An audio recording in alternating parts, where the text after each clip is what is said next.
hot. Like when you looked at it, you actually was like, oh, that's, yeah. You know what I'm saying?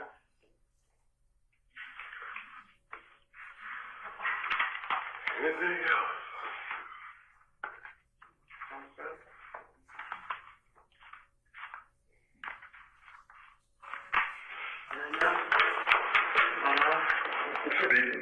Let me see it though. I just want to be clear. When they came back to Blue Ivory, when they met you and Dolly at Blue Ivory, who all was in the car? That was actually in the car? The truck? They just pulled up, and it was Kill, Buc Buc, Shannon, and Buc. Kill, Buc Buc, Shannon, and Buc. Buc was driving. I think Kill got out, Shannon got out and ran in there like, Ted Dog gonna come on, and we came out. Got back in the car, Big Dre went to the studio. Was the, excuse me, to cut you off, was the Camaro with them? Yeah. Who was in the Camaro?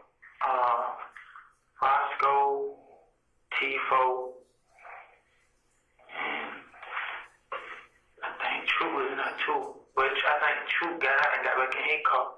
Now True got in. They had changed cars at the studio too. True was still in there.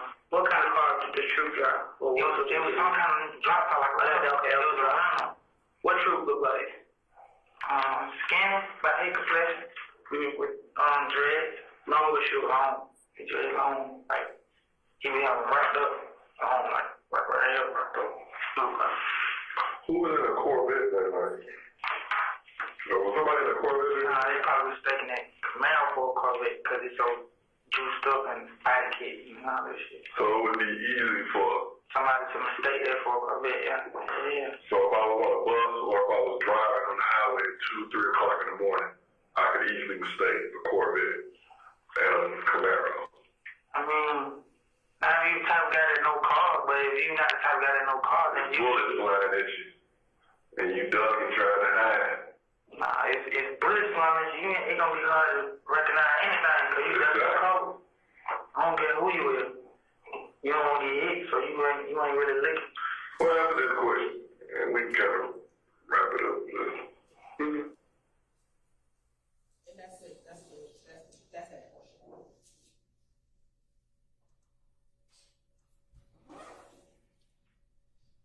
All right.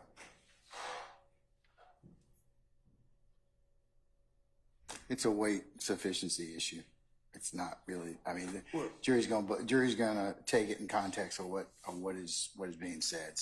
So, Judge, I just want to be clear. I'm not arguing that Mr. Murphy can't say what he saw or allegedly saw at Club Compound, and who he saw in certain cars or who he saw in certain cars at Blue Ivory. My issue is when they start having conversations about how easy it is to mistake a Corvette for a Camaro, and then hypotheticals about, well, what if you were on a bus getting shot at? Could you mistake a Corvette for a Camaro? That's really the province of the jury, and that's really an argument that the state can make in closing. But they're not experts. Mr. Murphy's not an expert car dealer, nor is Investigator Dennis, and they are going way beyond lay testimony. I didn't hear anything about a hypothetical. Is that? Well, yeah, he said, well, what if, he says to Mr. Murphy, well, what if you were on a bus and there's shots being fired? Could you mistake? Mr. Murphy wasn't on a bus. All this is. I see what you're saying. So I don't have any problem with him testifying to facts that he saw or he claims he saw, but when it gets into that back and forth, that just seems very improper. All right. Say anything further? Yes, Your Honor.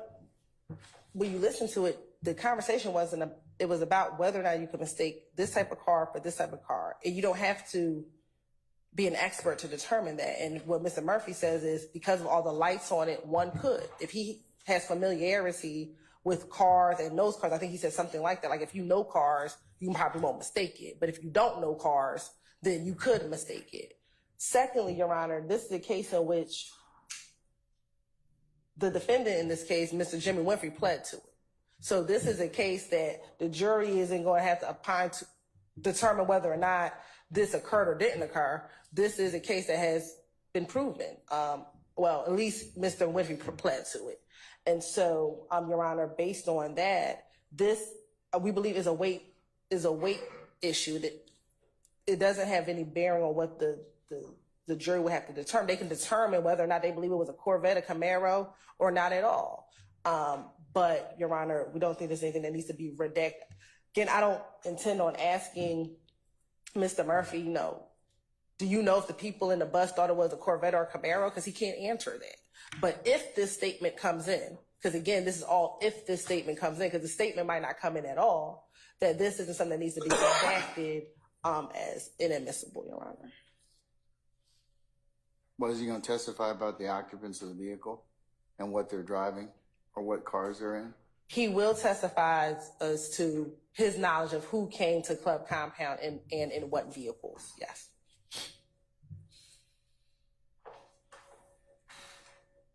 Well, we're going to ask him that question. I don't know what he's going to testify to, but we will be asking him that question with a good faith basis that he's previously given an answer.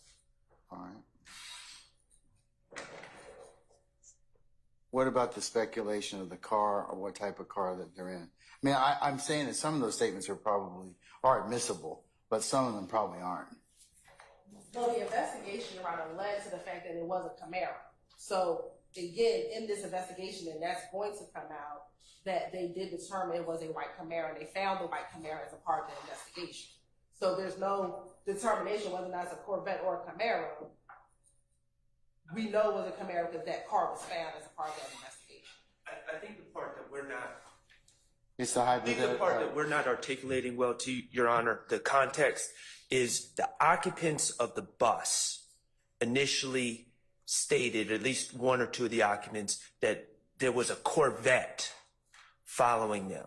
So that was the initial report. And the state is saying that Jimmy Winfrey was in a Camaro and they found this Camaro. And it is true that Jimmy Winfrey entered some sort of plea, but all that's fine, but that still doesn't allow two people on a tape to start speculating about what other people, how they could mistake Corvettes for Camaros.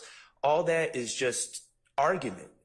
And, they're saying, well, we have it all figured out. It's plain as day. Well, then why even include that argument in their case if it's that clear? So I'm gonna ask you to take it out. So there's just a lot of speculation at that. So I agree with you. You can ask about the cars and everything else, but just take out that particular issue, that the colloquy with them speculating about shooting and could easily mistaken the Camaro for a Corvette. So let's take that out. All right. Anything else? Nothing from the station. All right. We're still waiting on a juror.